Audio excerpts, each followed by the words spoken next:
वह जो कार्यक्रम जो भी हो परंपरागत तरीके से हो, कुर्बानी प्रतिबंधित स्थलों पर न हो, या कावड़ यात्रा भी परंपरागत रूट से ही जाए, परंपरागत रूट से हटकर जाने की परमिशन हम कतई न दें और पहले से हम उन सबके साथ संवाद बना लें।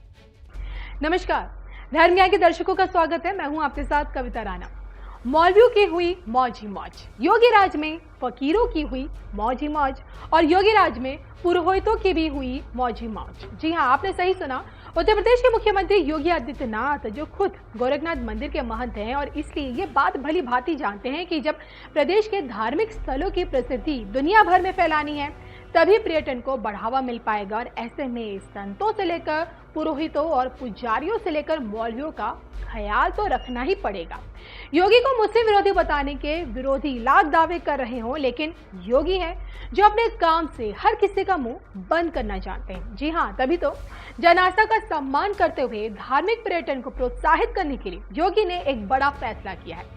अधिकारियों के साथ सीएम योगी ने एक मीटिंग की जिसमें उन्होंने अफसरों को न सिर्फ कावड़ यात्रा से लेकर सावन मास और बकरीद को लेकर दिशा निर्देश दिए, बल्कि ऑनलाइन पोर्टल को तैयार करने का भी आदेश दिया है जिस पर हर संप्रदाय से जुड़े धर्मस्थल की विस्तार से जानकारी हो और इसके साथ साथ बुजुर्ग संतों, पुजारियों एवं पुरोहितों के कल्याण के लिए पुरोहित कल्याण बोर्ड का गठन भी किया जाए।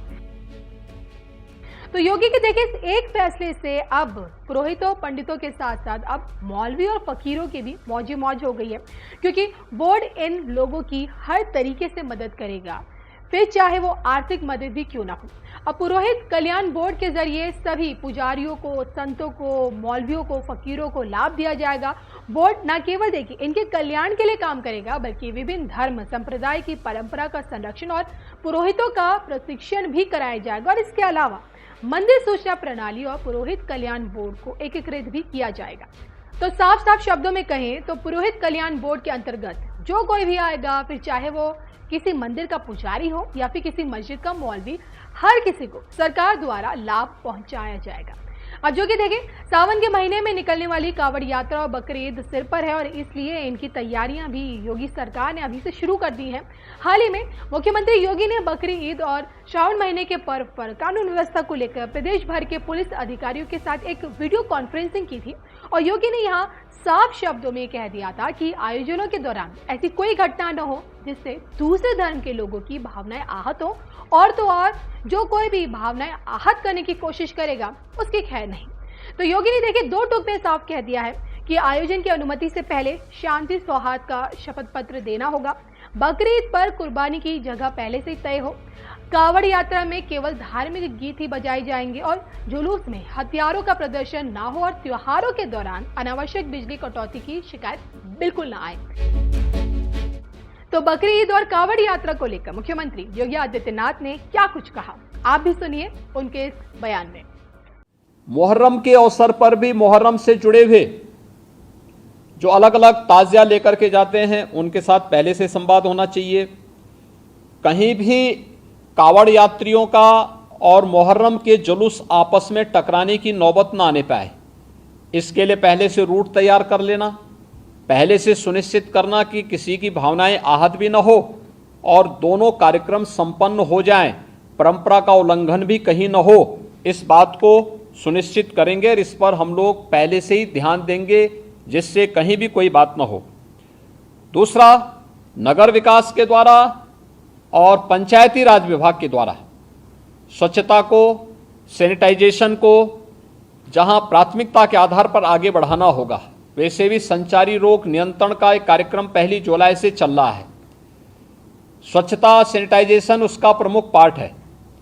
इसको हम विशेष रूप से एक अभियान के रूप में लें। बकरीद के दिन कुर्बानी जहां होगी वह सार्वजनिक स्थल नहीं होगा, जो निर्धारित स्थल और पहले से चली आ रही वहीं पर होगा। हम सुनिश्चित करें कि यह स्थान कोई सड़क, कोई चौराहा या कोई ऐसा सार्वजनिक पार्क या कोई ऐसा स्थल न हो जहां को लेकर के अनावश्यक विवाद हो। और कुर्बानी के बाद जो भी वहां पर सॉलिड वेस्ट पड़ा हो उन सबको निस्तारण करने की भी व्यवस्था की जानी चाहिए, चाहे वह आयोजक करें, चाहे वह नगर निकाय या पंचायती राज विभाग से जुड़े हुए लोग करें। इस व्यवस्था को पहले से सुनिश्चित होना चाहिए कि कुर्बानी के तत्काल बाद उसकी सफाई की व्यवस्था भी हो जाए, जिससे गंदगी न होने पाए। और वह जो सॉलिड वेस्ट आप डालेंगे वह एक ऐसी जगह रखना चाहिए जहां बस्ती से दूर हो, नहीं तो बहुत तेज बदबू करेगा। उसके बाद तमाम प्रकार की बीमारियां और अन्य संक्रामक बीमारियां वहां पर होने के खतरे होते हैं। इन चीज़ों को सुनिश्चित करेंगे। उसको पानी में बहाएंगे भी नहीं, ये भी सुनिश्चित करेंगे। जल जमाव न हो कहीं भी नगरीय क्षेत्र में, चाहे वह बकरीद से जुड़े हुए आयोजन हो, कावड़ यात्रा से जुड़े हुए हो, नाग पंचमी के कार्यक्रम हो, या फिर श्रावण पूर्णिमा के या सावन जो मेला लगता है अयोध्या में, कहीं भी जल जमाव न हो, इस बात को भी हमें ध्यान में रखना होगा। शुद्ध पेयजल की आपूर्ति के लिए भी विशेष व्यवस्था देखनी पड़ेगी। हम लोग लगातार देख रहे हैं, लगातार न्यूज़पेपर में अन्य जगहों पर हम लोग इस बात को देखते हैं कि शुद्ध पेयजल की आपूर्ति नहीं हो रही है। हो सकता है बरसात के कारण कहीं कोई समस्या आ रही हो, वहां पर हम लोगों में एक अवेयरनेस तो पैदा कर ही सकते हैं कि अगर पानी इस प्रकार का है तो वह पानी को गर्म करके छानने के बाद तब उसका सेवन करें। हम उनको उनके भरोसे न छोड़ें। बच्चे बीमार हो सकते हैं, कोई अन्य समस्या खड़ी हो सकती है, उस पर हम ध्यान दें। स्ट्रीट लाइट की व्यवस्था, बरसात के समय में वैसे भी इसके बारे में हमें अलर्ट रहना पड़ेगा। नगर निकायों को भी जहां जहां ये आयोजन हो और कावड़ यात्रा से जुड़े हुए जितने भी रूट हों वहां पर भी स्ट्रीट लाइट की व्यवस्था ठीक हो। सुरक्षा के प्रति अत्यंत सतर्क रहना पड़ेगा, पेट्रोलिंग बढ़ाना पड़ेगा, सोशल मीडिया पे नजर रखनी पड़ेगी। और कोई भी व्यक्ति भड़काऊ बयान देता है या कोई भी ऐसी बयानबाजी करता है जो सुरक्षा के लिए या किसी समुदाय की भावनाओं को आहत करके उसे भड़काने की कार्रवाई कर रहा है, तो हमें कार्रवाई करने से हिचकना नहीं चाहिए और बहुत सख्त कार्रवाई उन स्थितियों में हमें करनी चाहिए। दूसरा, विद्युत विभाग से जुड़ा हुआ है, जिसमें विद्युत की आपूर्ति अनवरत बने। जर्जर पोल और तार को पहले से हम रिप्लेस कर लें, उसका मरम्मत आदि का काम कर लें, जो भी हमें करना हो उसको हम कर लें। सड़कों की मरम्मत सुनिश्चित कर लें, ये ग्रामीण हो, शहरी क्षेत्र की सड़कें हो, जिन सभी संबंधित विभागों से हो, जिलाधिकारी और मंडलायुक्तगण इन सब की समीक्षा जनपद स्तर पर सुनिश्चित कर लें कि कहीं भी और जवाबदेही के साथ करवाएं। जल जमाव न हो, गंदगी न हो, सड़कों में गड्ढे न हो, इन बातों को हम सुनिश्चित करें। मीट मछली कावड़ यात्रा की रूट पर न हो, अच्छा होगा। अनावश्यक उसके कारण उत्तेजना पैदा हो सकती है, या उस रूट पर कोई ऐसा कार्य न होने पाए, क्योंकि कभी कभी लोग शरारतन कर देते हैं कि उस रूट पर ही किसी प्रतिबंधित पशु को मार करके फेंक देते हैं, जिससे वे लोग उत्तेजित हो सकें।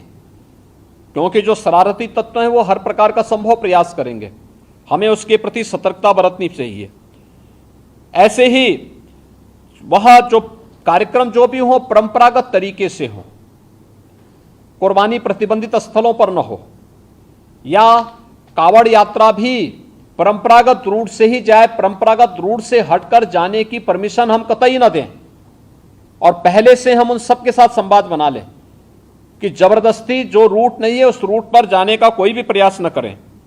इन बातों को हम सुनिश्चित करेंगे हर जनपद में, और जहां पर इन सभी कार्यक्रमों के लिए हो विशेष कंट्रोल रूम की स्थापना करके निश्चित उसकी वहां पर नियमित समीक्षा भी की जानी चाहिए।